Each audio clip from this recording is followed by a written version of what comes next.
I'm Elex Michaelson. You voted. Now the issue is, what's next? When I jumped in, the plan was to win. Katie Hill did win. She's one of several SoCal Democrats who flipped reliably Republican district. She joins us from freshman orientation in D.C. Plus, anyone who gets indicted by Bob Mueller goes down.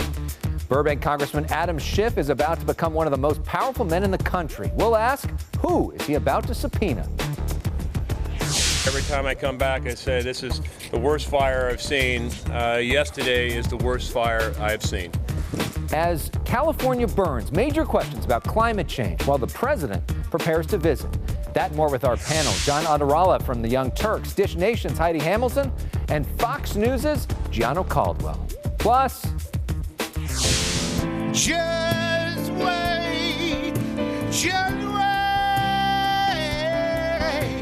a beautiful tribute to SoCal firefighters as Blues Traveler perform in our studio. The Issue Is starts right now.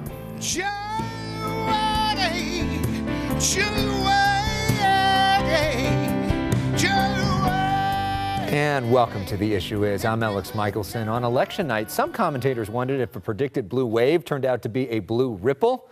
But here in California, it was a blue tsunami. Katie Hill is one of several Democrats who flipped reliably Republican House seats. Congresswoman-Elect Katie Hill joins us now from Capitol Hill. And just from a human-based perspective, not even a political thing, as a 31-year-old person, how does that feel to be Congresswoman-elect, to look behind you, to be on Capitol Hill as a future member of Congress? It's so humbling and inspiring. I'm thrilled to be here with so many other fresh faces and young people. I am not even the youngest person. I have two other people who are younger than me and several others that are within months and a couple of years of me. So we have collectively dropped the average age of Congress by 10 years. So that's, I think, a really exciting thing. It shows the change that's about to happen in our country. What do you think that the message that was sent by California voters specifically, and why do you think the message was so much louder in California than it was in other parts in the country? Well, I think California voters know that this administration is unacceptable, that the issues that Republicans have failed to address in this Congress are unacceptable, that the fact that they're risking our health care, that they're not moving forward on issues like climate change. I mean, that has become clearer and clearer every single day. Let's also talk for a moment about the issue of guns, because you've been very clear that you're a proud gun owner, that there are a lot of people in your district are as well. We had the borderline shooting, and I saw reports that you actually were planning on going to the borderline to do line dancing there. Did that shooting make you rethink it all in terms of the federal policy towards guns? I mean, I've been very consistent on my federal policy towards guns. I mean, I think that we need to bring California laws to the national level to have consistency across state lines and to prevent as many gun deaths as possible.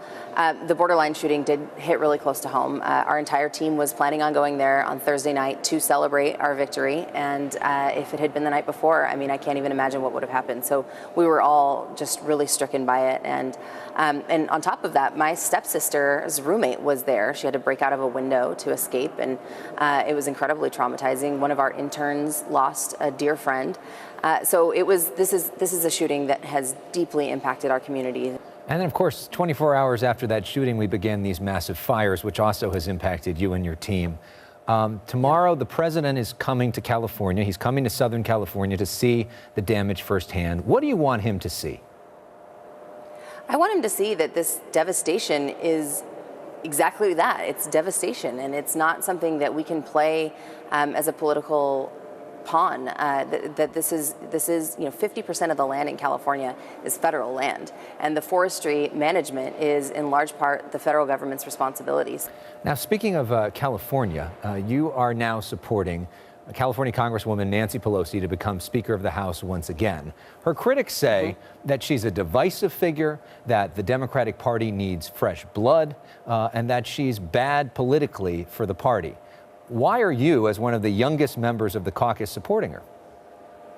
Yeah, well, first of all, the Democratic Party does need new blood. I would completely agree with that. But now we have a class of almost 60 people in the freshman class that makes up almost a quarter, or it probably will land at about a quarter of the Democratic caucus. So that's fresh blood. We need someone who can lead us in the way that is going to allow us to be as effective as possible. And that's why I want to be done with this conversation about who's going to be the leader. There's no one running against her.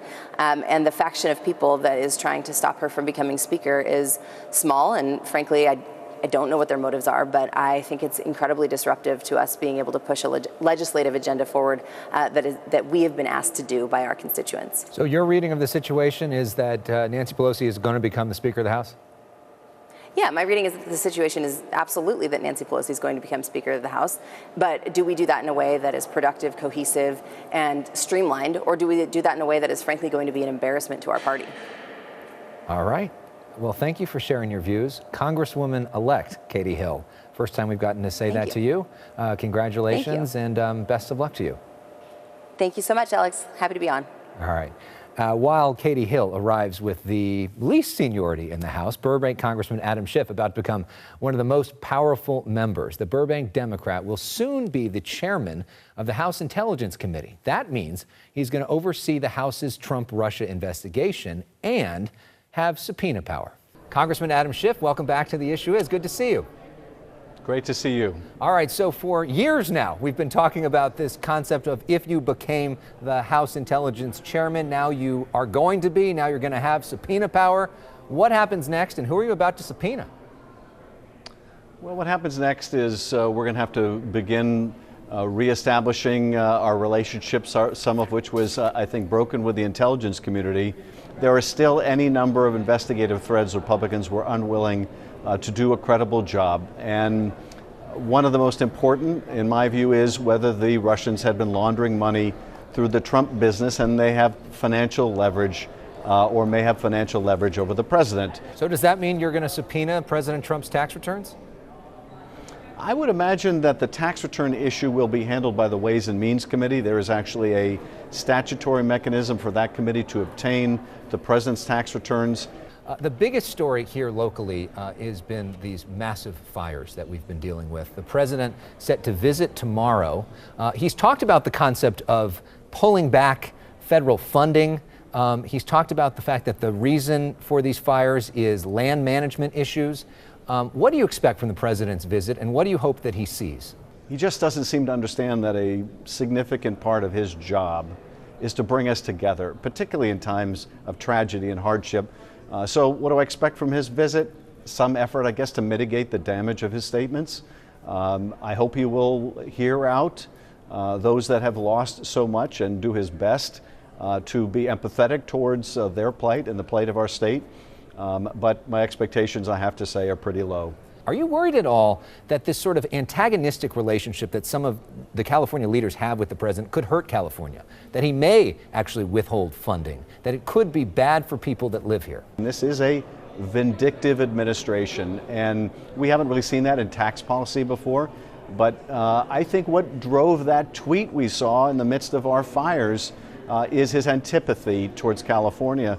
The president all too often has viewed himself as not the president of the United States, but the president of the red states, the president of the states that voted for him. And as for the rest, not so much. So frankly, he's there already. But do you think that you could help do that by changing the tone, maybe? Look, my tone towards the president has been civil. It has been pointed, but it has been civil. I'm certainly not hurling insults at him and calling him names. I'm not going to, sort of get down in the mud with him. But I'm going to do my job, and I have to expect he's not going to like that. He's had 2 years to get used to a Congress that was essentially a rubber stamp, that would do his bidding, that would look away from any allegation of impropriety or corruption. I'm not going to do that. My constituents didn't elect me to do that, and indeed, the framers intended for Congress to be not a supplicant to the president, but a co-equal branch of government. All right, Congressman Adam Schiff, it sounds like things are about to be very different in Washington than they've been for the last couple of years. We appreciate your perspective. Thanks for joining us. Thank you. And a reminder that our show is available in podcast form. Just search for The Issue Is wherever you stream. A lot to talk about our panel this week. John Iadarola of the Young Turks is with us. Dish Nation's Heidi Hamilton. Fox News' Gianno Caldwell. Stay with us.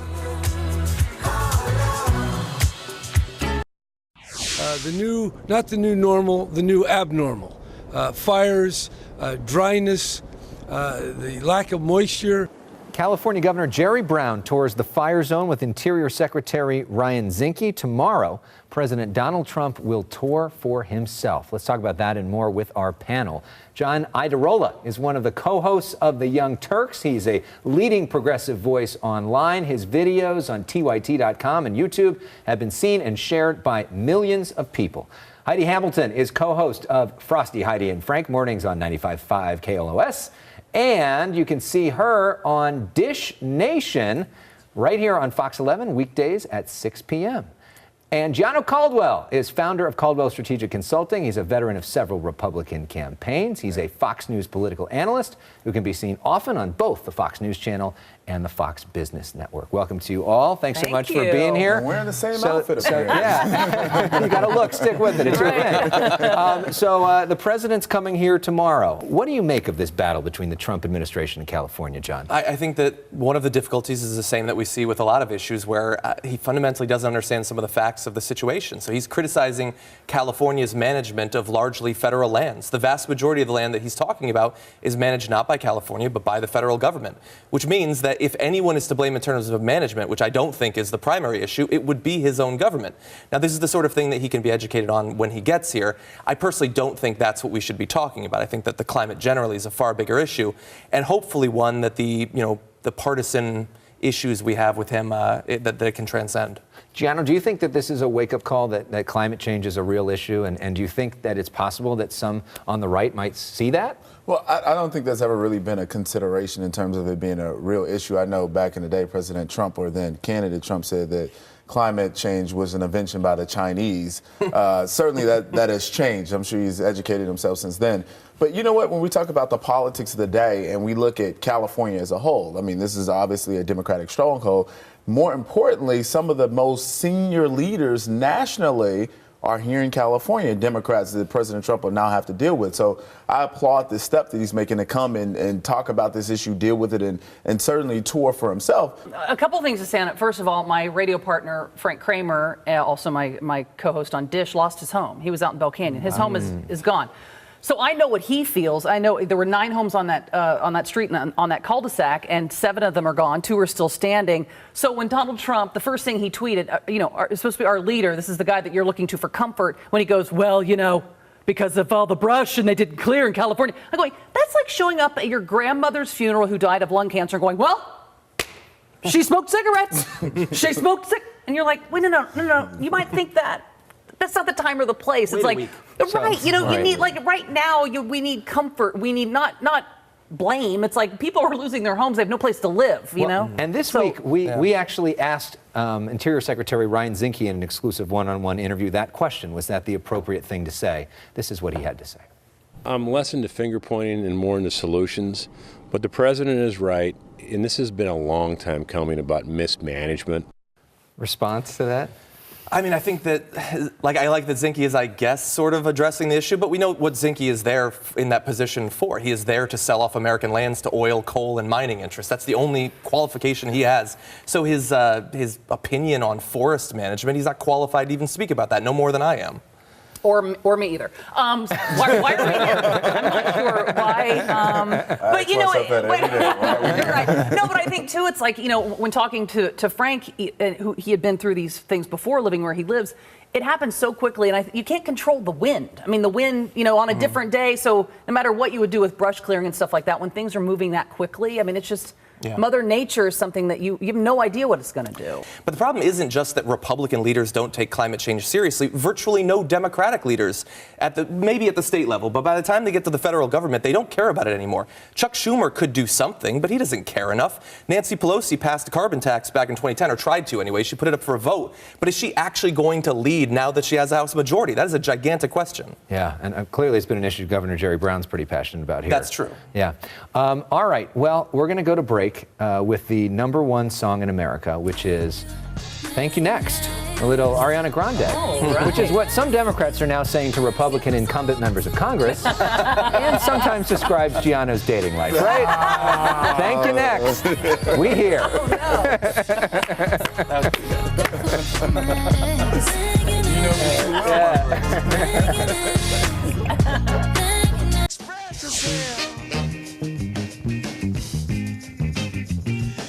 Voters expressed themselves in record numbers in the midterms. In California, turnout rose from 31% in 2014 to 48% in 2018. That blue wave may have flipped all of Orange County. Democrat Gil Cisneros officially pulled into the lead of his 39th district race against Republican Young Kim. That's when the two of them were here on The Issue Is.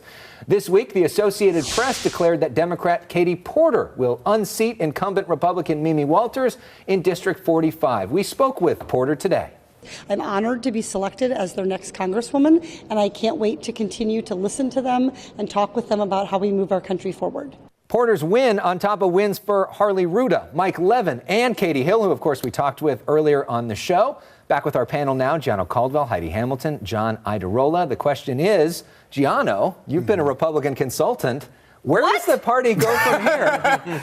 We were just going out for drinks. I'll wait until after the first 2-3. But you know what? Maybe locally it was a blue wave. We can be honest. But a blue tsunami, I'm calling it. You can call it a blue tsunami, sure. But nationally it was a blue mist. So we can be honest about those things. Now, what I can tell you is it seems as though the issues that really won today was what people cared about most, which was health care. If you look at the polling numbers, 41% of Americans cared about health care more than anything else. Then it was immigration and the economy. So we talk about, especially Orange County Democrats, what did they do? They stuck to their messaging in terms of health care. Not only that, they didn't pursue a very liberal talking point as you normally would see in some other areas. So they stuck to issues that they had commonality with the voters on. Yeah, I mean, Heidi, Orange County was Reagan country for so many years. It was the Orange curtain. A lot of money down there in Orange County. What right? do you make? What's going on? Listen, you know what? I mean, I'm in Encino, but what I can tell you is talking with a lot of friends. I had so many friends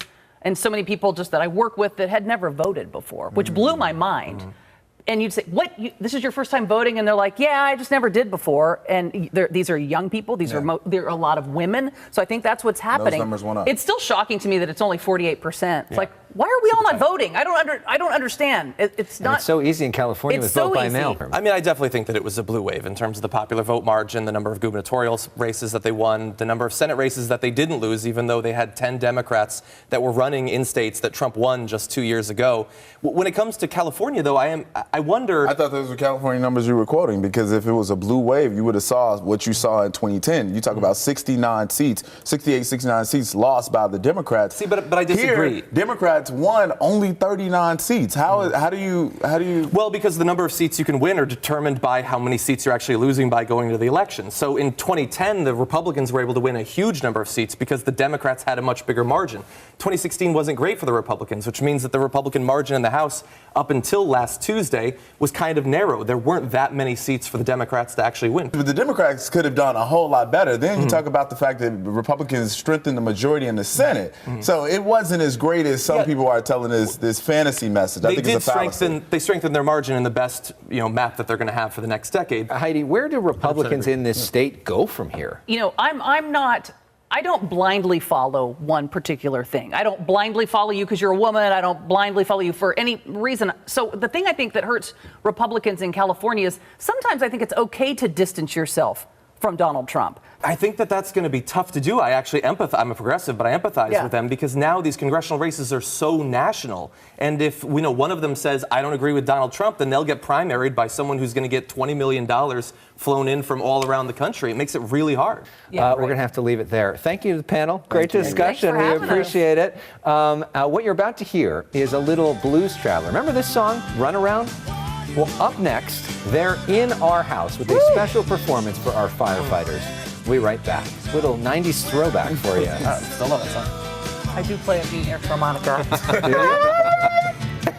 As we close out our show this week, we want to take a moment to thank all of the brave firefighters who are protecting California. To honor them, the Grammy Award-winning band Blues Travelers is here with a special performance of their song, Just Wait. Just wait, just wait.